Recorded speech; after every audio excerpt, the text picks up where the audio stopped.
Alors malheureusement, on ne peut pas faire de visite pour le moment, mais éventuellement, je peux répondre à vos questions. Vous pouvez nous envoyer un petit email et on vous envoie toute la documentation. Agent immobilier à Uccle, Kevin Friedman garde le contact avec des clients potentiels. Mais depuis la crise du coronavirus, ses affaires sont au point mort. On essaie de se retourner vers les visites virtuelles. Donc on avait commandé tout un tas de visites virtuelles, notamment pour les appartements qui étaient vides et les maisons qui étaient vides à nouveau pour pas déranger et pas prendre de risques vis-à-vis des éventuels occupants. Et à ce moment-là, on a reçu aussi un email comme quoi c'était interdit. Donc pour l'instant, on est vraiment en termes de visites totalement à l'arrêt.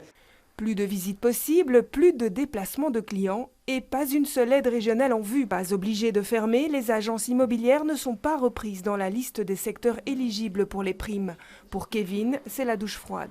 On a toujours payé nos factures, la facture de téléphone reste la même, la facture de publicitaire reste la même, et on n'a pas d'aide. Donc c'est assez étonnant, on espère que ça va changer. Changer la donne, c'est le souhait du syndicat neutre pour indépendants qui constate que d'autres secteurs sont concernés, comme celui des professions libérales ou des activités de gros. Or, l'enquête menée par le SNI auprès de 10 000 entrepreneurs montre que 60% d'entre eux enregistrent une perte de 50% de leur chiffre d'affaires.